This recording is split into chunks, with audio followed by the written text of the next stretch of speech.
Good morning, everyone. And I'm really delighted to have Mark here today because we've been chatting beforehand and it's actually quite interesting, the conversation we're having there. Linked to our conversation today, Mark's written, with his wife Zoe, written a fantastic book. And really, I would recommend any head teacher or school leader, actually teacher, to read this book because actually it goes into what is an amazing school.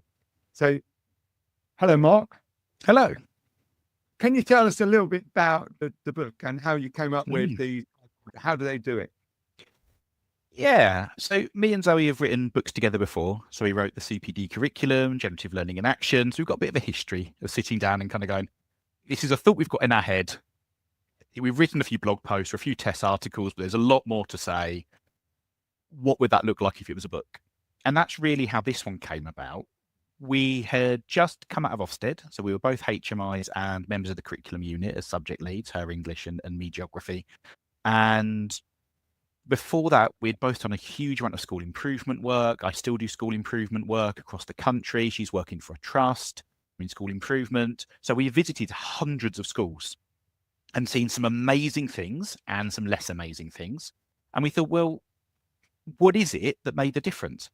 How do they do it? We look at those amazing schools. That was just a conversation we were having while walking the dog. We were, well, how do they do it? What is it that makes a difference? And we were talking about it and going, well, it's this and it's this and it's this. And before you knew it, we kind of had a structure of a book. And so we thought, well, we'd best write it then. What then does, I mean, I love the book, so I read it quite a few times. What does it make an amazing school then? What is the criteria for that? Okay. So, I mean, it's tricky. That's why there's a whole book. But I would Yeah. say ultimately it's three things. The three things that kind of come up throughout the book is purpose, deliberate action, and checks. And they're the three things that amazing schools do, is they have a very clear sense of purpose. They know exactly what it is that they want to achieve. And it's not something we discuss very much as a country. What is education for? What is it actually schools are designed to do? What are they setting out to do? Because there's a huge amount. Some schools might really want to prioritize careers education. I think that's what schools are designed to do. And it's about making sure people are employable for the future. Or is it about creating active, impassioned citizens who are going to make the world a better place? Or is it about academic outcomes or the capabilities they deliver? Or is it about just a happy childhood? And all of those things, I'm sure leaders would listen to and go, yes, they're the things that we want, but sometimes there's conflict between them. You can't prioritize all 5 or 6 or 7 things. You have to go, Yeah. this is the thing that's most important. That's the thing that's going to take priority and lead our decisions. And different amazing schools had very different senses of purpose. Some really were about careers and employability and focused on things like technology and STEM and the arts and making sure that people kind of had these routes to lead these fulfilled lives in their careers. Others, it was all about academic outcomes, and that's what they mattered more than anything else. And others were just these really happy places where people embrace their creativity and their love of life, and that's what they wanted to do. But having that sense of purpose was critical. And then having this sense of deliberate action where things weren't just done because we've always done it this way. But there was this kind of rigorous look, every year when they sat down with the calendar and said, okay, what's going to happen this year? They didn't just import last year's calendar across and go, well, that's when this careers thing happens, and this is when that assembly happens, and this is when that guest speaker comes in. There was a real look through going, well, is that still serving a purpose? Is that doing what we want? If not, we'll get rid of it. We'll put something else in. We won't just jump on the latest pedagogical bandwagon. Is that serving a purpose? Is it doing something? And then they would check. They would make sure that they weren't drifting from their purpose. So they would check on whether CPD was making a difference. One of my favorite questions when working with schools is, well, how do you know? Because leaders will love to tell you about how behavior's improved or the CPD is making a difference. Or how do you know that? What are you judging that on? And amazing schools know. They go, well, we know because we monitor through doing these things. So I'd say the answer to how do they do it, if you boil it down to just 3 things, is purpose, deliberate action, and checks. I think that's great. And actually simplify it in that way. And I agree with you. Actually, you can go into a school and you can see the purpose of that school, whichever it is.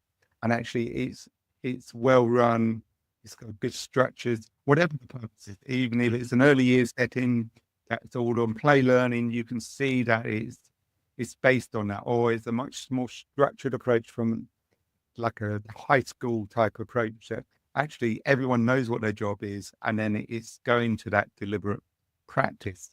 Yeah. And I think it's one line in the book I really liked was almost everything we looked at to see the impact of education gives us the proxy of learning. And actually, how should leaders think differently about what counts as real learning then? And beyond those surface indicators of what real learning is, what does real learning look like? It's a really interesting question. One thing I've looked at in the past and we've talked about is around the kind of the impact. So thinking about learning in terms of the impact that learning has. And one way to look at it is that impact and learning can mean an increase in fluency. So we think about something like reading. Now, reading fluency is important, or mathematical fluency, but the same could be true in my subject of geography. Just being able to work out a 4-figure grid reference or be able to interpret contour lines, whatever it is, you're fluent at doing it. You can just very quickly do it. It's there, it's embedded. But then you've also got accuracy. So reading with accuracy, or accurately working out that 6-figure grid reference with pinpoint precision, or accurately comprehending the author's intent, or so there's accuracy in there as well. So we've got fluency and accuracy. We can also see that learning is connected. So learning should be more than just a kind of a fragmented list of facts. It's how that knowledge connects to each other and builds that makes it important. So can they link one idea in geography to another? Can they make a link between what they've learned in rivers and what they're now learning in settlements?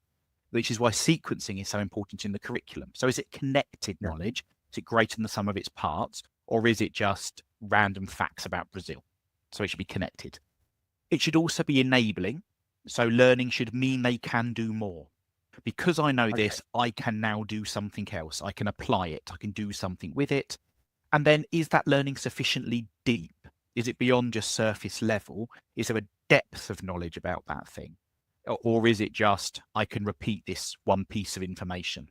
Is there some significant depth? So I think for learning to be meaningful, it should be fluent, accurate, connected, enabling, and deep. And I think that's a useful way of looking at impact and a useful way of looking at learning. It just kind of gives a bit more clarity, because you're right, the word learning is so broad.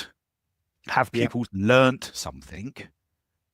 What is that? Is it just they could repeat it a day later, a week later, a year later? I'd argue not. I think it's a bit more complex. Yeah.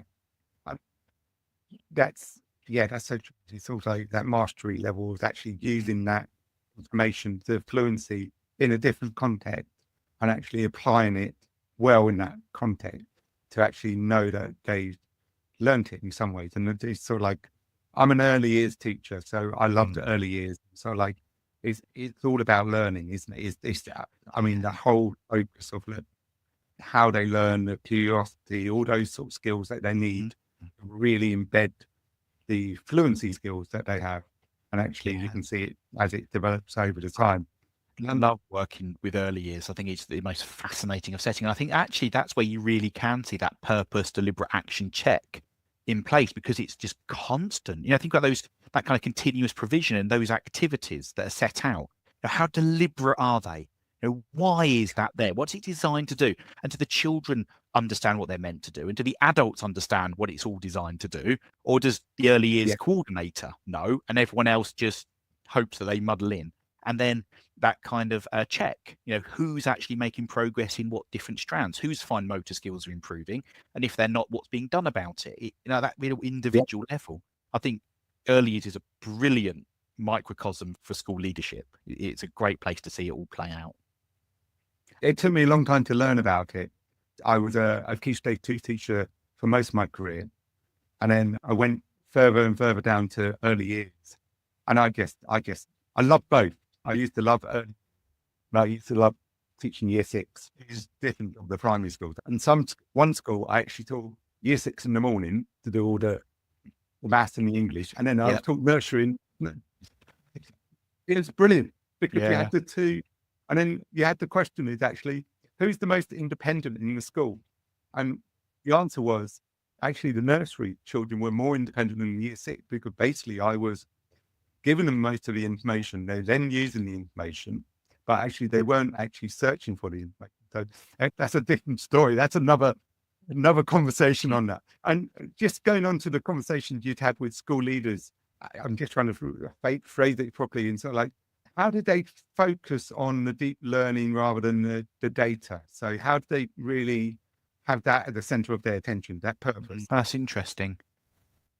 A lot of it was through very focused quality assurance that went beyond the data. So the data's useful. You know, there is something in just looking at those numbers and seeing if things are improving, if they're improving for all groups of pupils, if it looks like the headline figures look great, but actually when you drill down, a particular group aren't succeeding, and then going, what do you with them? So there's a lot you can do with data, but it's also about the pupil discussions. And I think the kind of just sitting down with a group of pupils and talking about their learning is massively undervalued. Quite often, the kind of pupil discussions that people do end up focusing on other things. You know, they talk about behavior, or, you know, do you like this subject? Or they might drift into reading a little bit, or, you know, something else. But actually just sitting down. I know there was a bit of criticism in the past of Ofsted and deep dives and some of those pupil discussions, and this concern is becoming this kind of this pop quiz. Do you know the name of the longest river? If not, I'm marking you down. But actually being aware, talking to leaders about what it is that children should know, and then seeing if they know it, is really useful. So checking on their fluency, their accuracy, the connectedness of their knowledge, the depth, whether it's enabling. And that's what great leaders did. They would sit down with a group of pupils and talk to them about English or geography or maths or science or whatever it was that they wanted to know more about, and just find out what they learned or find out what they could do, rather than just looking in their books or just popping into a lesson. Actually sitting down, because the only way to really check on learning is to do it live, is to ask pupils about it and see what they're able to produce. Because once you start looking in things like books or in the lessons, that's where you start to fall back on poor proxies, where things look like learning but might not be. So looking at books and every piece of work looks beautiful, but if they look identical, they've probably just been copied down from somewhere. Or primary schools where they're endlessly gluing in sheets that look lovely but haven't generated any learning, because people haven't done anything with the information. They're just, here's photos of them doing something, and hours spent laboriously sticking things in. It doesn't really work. Whereas just sitting down with 8 or so pupils and saying, right, what can you tell me about this thing that you just learned? Do you know what this word means? What does it mean to you? What does it tell you about this place? What does it tell you about this point in history? Which historical period came first? Why does that matter? You know, all those kinds of questions. You learn a huge amount about learning from doing that.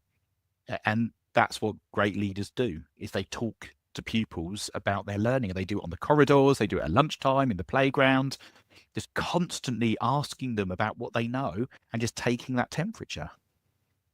Yeah, and you find out so much from that one. And actually, you talked about the deep dives a little bit. Actually, some of the questions from the deep dive are useful, because actually it does tell you what the curriculum is about, and actually the depth of the curriculum and how it's sequenced and everything like that.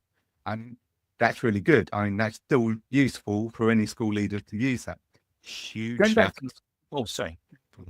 Practice. I'm going off, like, what about for staff then? It's sort of like, because my impression of amazing schools would actually, it's okay with the curriculum, but actually from the school leader part of it, all those things you talked about, purpose, deliberate practice, and check-in, that needs to happen at the staff level as well, isn't it? How do amazing schools do that? So CPD is a really strong feature of amazing schools. Without question, everyone you go into has a very deliberate approach to it, to professional development. And to go back to our previous book, the idea of a curriculum for CPD is something that those amazing schools have really... It's very good as well. I do recommend. But it is important. So it comes back to that purpose and that deliberateness and that checking, because amazing CPD involves having a sense of an intent. What is it we want this CPD to achieve? A clear sense of how that's going to be implemented, and then checking on the impact that it's having. And what amazing schools don't do is they don't get all of their staff into the hall on a Monday afternoon when everyone's knackered, talk to them for an hour about some aspect of their job, and then say, off you go, and then hope it's made a difference. They think about, well, when's the best time to introduce this idea? And then they think, what difference should it make next week? What difference should it make in a month's time? What difference should it make in a year's time? And then they go and find out if it is. And that's what makes the difference in the classroom, is that kind of real sense of a supportive professional development that's truly developmental, because it's designed to have an impact. It's not just, oh, I notice, I don't know, boys' achievement is quite low. Let's do a session on boys' achievement. Let's get in a guest speaker or get the assistant head to do a talk on it. Tick. Yeah, that's where things go wrong, is that sense of just, this is a problem. If we talk to them enough, that will solve it. Done. That's not how schools improve. And it's also, if you go on training on something, it's what happened. We know how after the training, there's a degree of knowledge is sort of like gradually wears off and you don't do something. So you have to touch base note every so often to say, actually, you went on that training. So what happened now? Okay. So is that then reimagining what staff meetings are like? Do you then say, okay, if you're doing about boys writing or something like that in schools, do you then 2 weeks later, okay, we talked about it here. Let's have a look at the books 2 weeks time, or talk to some children. This is what they're saying about boys writing. Okay, so how did it gradually feed into the whole school deliberate practice over the time, isn't it? Absolutely. It should be an iterative approach. You know, we look at things like the Kolb learning cycle, which I think applies really well to CPD, this idea that you can have this input of new information. You know, you can get everyone in the hall and talk to them. Or what you sometimes see is this belief that people will just get better through experience. If you just teach long enough, somehow you'll get better at teaching. Neither of those things work, because what's missing is, after some kind of input, there needs to be time to plan to apply it. So you have to do something with it and go, okay, we've heard about the problems with boys' achievement and what needs to be done to address it. I'm now going to put something in place. I'm going to talk it through. I'm going to plan it. I'm going to create some resources ready for tomorrow. Then you have to have the experience of trying it and doing it, be very deliberate about what you're trying to do. Then you have to have time to reflect and go, well, did that work the way that I thought it would? Did it lead to the outcomes I was hoping? Then you go back to the input and look back at that and go round and round in a cycle in order to improve things. But we tend to just focus either on input or experience, and neither model works on its own. It has to have that deliberate time to plan, and it has to have that time to reflect, to kind of close that circle and make it work. Yeah, I don't know what I can say to that. It's basically that is it, because I used to have this saying there used to be a cupboard of doom in the school where all these things that we used to bring into school, and or like 5 months later, they're still in the cupboard and never been out, and you think, oh, this is going to change. And in some ways that's to do with pedagogy and teaching and learning as well. We brought things in, haven't embedded it, haven't really given it the time to embed, haven't checked up on it, and haven't done the continuous relentlessness of trying to put it in place. Because it is quite, you have to be consistent, you have to be relentless. You have to check that people are doing it, don't you, in some ways. And Absolutely. then after one, it embeds, and then you might see the learning coming from it. Yeah. And you see that with these kind of amazing schools, that kind of that follow-up. It's interesting how much time in schools is spent doing things like learning walks. You know, SLT constantly out doing learning walks, which is great.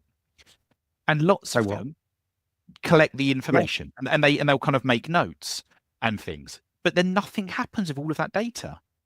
Rather than just focus on something like, okay, we've said the start of lessons aren't crisp enough. It's a constant problem in schools. So take that as an example. Go to the start of lessons, they're a bit bloated, kids are drifting in, the do it now task lacks focus, etc., etc. We'll just focus on that. Just go in to the start of as many lessons as you can and do it, even a tick cross. Is that lesson starting the way we want or not? And then look at that pattern. Where is it working? Where isn't it working? Is it better on a Monday or a Friday? Did the CPD make a difference? Was it better after that? Huge amounts of information in schools is gathered, but sadly, I think it's a capacity issue. Schools don't have the time to then sit down and do something with it because they're so busy responding to fires elsewhere that all of that's wasted. There's a huge amount of amazing information that's out there that just needs unpicking and using. Yeah. But isn't it about then trying to simplify what you're doing Mm. in a school is actually from the book. I think the amazing schools do that purpose. So that if you've got your purpose, your goal of what you're looking on learning walls is quite simple then.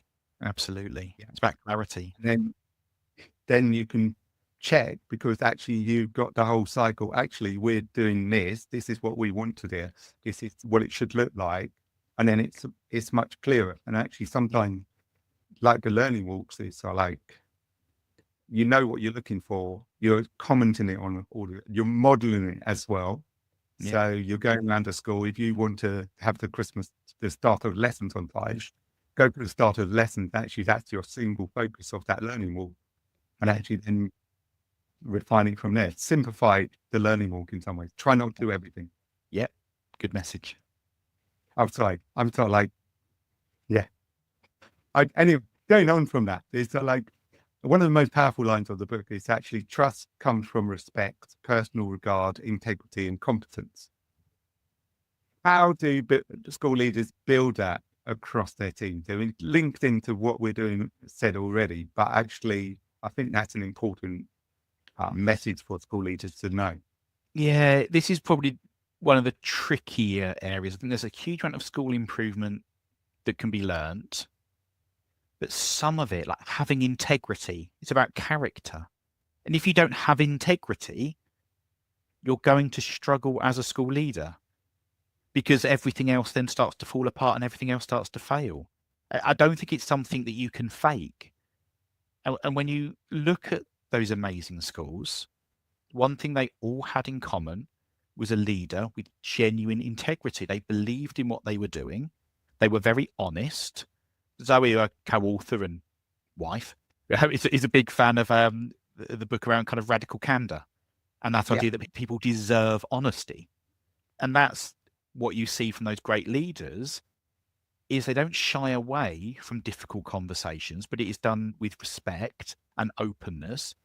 And it's very much a reciprocal relationship. They honestly welcome feedback. If something's not working, they want to know. They want someone to come and tell them this isn't working so they can reflect on it and discuss it and either help them to get it right or to say, actually, you're right. That doesn't work. We should stop doing that. But there's that openness in place. But as I say, I don't think this is something that people can just learn from a book, sadly. I don't think, as much as I'd like to just kind of go, read how do they do it? This will teach you how to be a person with integrity. It needs a bit of self-reflection, actually. In part, the system doesn't always help. I think the number of pressures that are on head teachers and leaders can distort integrity. If you're scared, if you think your job is always on the line, if you think your reputation is always on the line, if you've got your trust breathing down your neck, your local authority, the DFE, the Regional Schools Commission, Ofsted, parents, your staff, your unions, if everyone is putting pressure on you, it does make it harder to act with integrity. And so there needs to be kind of a system reform to enable leaders to be their best selves. At the same time, there are sadly some leaders out there who simply lack that character aspect of integrity, and they're going to struggle.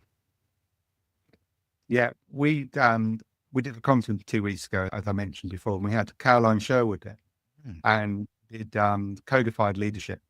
And her whole presentation was on vulnerabilities. Actually, how do you be vulnerable as a school leader? Because sometimes it can be seen as weakness in school leaders. And so some of the things you're talking about is in some environments, it might be seen as a weakness. And sometimes we talk to a lot of head teachers of actually how do you frame what you say to not be a weakness. It's more of a strength. So you're talking about how to accept feedback and things like that. So there's a sort of like you've codified it into, okay, this is a script that you can actually say to a staff member about that. So it's thinking about what you're saying all the time. And that's what great leaders do.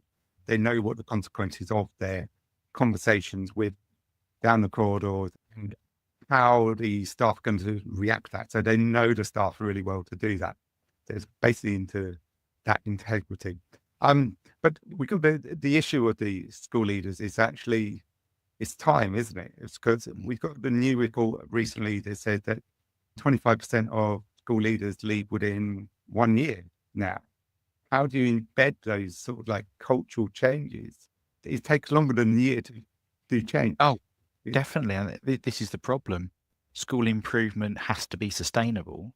There aren't quick wins. And this is, again, why we need a system change to get schools working, because you can't change a culture overnight. And a lot of school improvement things are about changing a culture.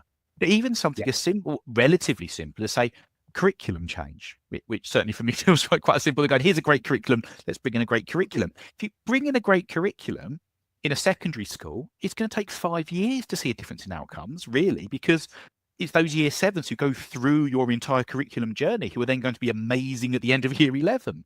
But who's got 5 years? So instead, it's lots of, well, let's try and get quick wins with year 11 now around revision and intervention and things like that, which aren't sustainable because it burns people out, because we don't have the time or capacity to do it.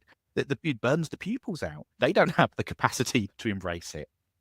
So we need system change to allow sustainable school improvement, to give schools the space to improve, which needs to come alongside the support to improve and then the accountability to improve. To go, well, we need to see things are moving in the right direction. Let's work together to ensure that that's happening, not, well, it's going to take time as a kind of an excuse, which then doesn't lead to a payoff. But it needs a systematic shift to allow schools to improve sustainably. One of my job roles in the past, a long time ago now, I was employed by the trust to go into schools to improve them over time. And we had a 3-year plan of basically what the things we were focusing on, how we were going to focus on it. It all was broken down into different aspects.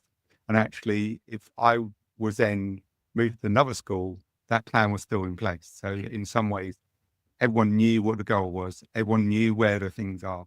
And the first bit of that plan was on the purpose, basically.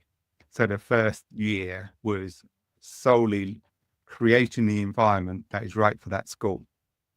Everything was driven by that environment. And then you went on to the curriculum, built the curriculum from that. You were doing the checks all the time because it's like that deliberate practice. So every half term you was going through and like looking for the evidence of what is improved and how it is and testing it. And in some ways that would be a sort of like a model that should be rolled out to school. You're saying 5 years. It wouldn't 5 years to go to curriculum. And how you actually do that and how you can't just do it with a quick win. You've got to get everyone on board. Yeah. And curriculum is too big to do that. You need everyone totally on board with the curriculum, or else I've seen it in many schools that they say, oh, this is brilliant, we'll bring this in, and 6 months later, it just hasn't worked. It's a longer time scale. Yeah, absolutely. Going on from that, it's sort of workload and wellbeing is a constant leadership challenge. It's one that comes up in our forums quite a lot. And you approach them in a balanced way without slogans and the quick fixes. So what practical lessons do you think schools need to do to keep their workload sustainable, maintaining high standards and expectations? I think one thing that you see those great schools do is they get rid of things. Whenever they want to introduce something new, they start by saying, well, what is it that we can get rid of? If we accept that teachers are spending as much time as is reasonable to do their jobs, most leaders accept that their teachers work hard, and we want to introduce something new, well, it means something else has to get pushed out. So what is it? And they have a look back at their purpose and go, okay, well, we're asking them to do X. That's not really serving our purpose, or at least not as well as Y. Therefore, we get rid of X and say to them, stop doing this thing, do this instead. And that's what makes the difference. You know, cake on a Friday is lovely, and optional yoga or whatever else it might be. It's a lovely thing that some staff will really appreciate. But nothing is appreciated quite as much as saying, you don't have to do this. We appreciate there is not time to do everything. And I think that's the only way really to do it, is to accept there is a time budget. And that goes beyond looking at the 1, 2, 6, 5 hours and going, okay, that's not it. That's not the time budget. That's your directed time. but actually how much time is reasonable for those additional duties. For everything else, that's what we're saying. This is how much time we've used. Okay, that's all of it. So what can we get rid of? So maybe we don't need to mark this every 2 weeks. That's going to free up 3 hours. Okay, what could we do with those 3 hours instead? Well, this then gives room for this project. And it's that mindset that you see great leaders have. I think that's a good point. Actually, what is not making an impact? It's like going through your calendar over the year and saying, "Oh, we're doing this. Why are we doing it this year?" Yeah. Does anyone need What- it? Benefit from that? Yeah. Does anyone benefit from it? There'd be one person. There's always going to be. Yeah. That's what the good leadership is, and it's about it's communicating that and making sure that everyone's. I think that's a good point. We talk about it quite a lot. What bits do you take out? What bits do you remove? What bits are not making any impact on the school? Yeah, and basically, then the last question I got is, if you're a new head teacher, because we have quite a few new head teachers coming into it, what one idea would you give them from the book and how they could implement it in the school? Ooh, I don't know if I could pick a favourite. I think the bit that resonates with me when I read it back, and I suspect it was something that Zoe wrote because she's much cleverer than I am, was that principles travel, but practices adapt. I think if for new leaders, keeping that in mind, that we need to learn from each other. That sense of community, which I know, Head Teacher Chat really focuses on. It is incredibly important. We need system leadership. We need to learn from each other. We need to work together. But we can't just import practices from other schools because they won't necessarily work in our context. So, for example, you often see this around things like behavior. Behavior is probably the biggest barrier to learning. If it's not working, if behavior is poor, pupils aren't learning. It is the thing that has to be solved.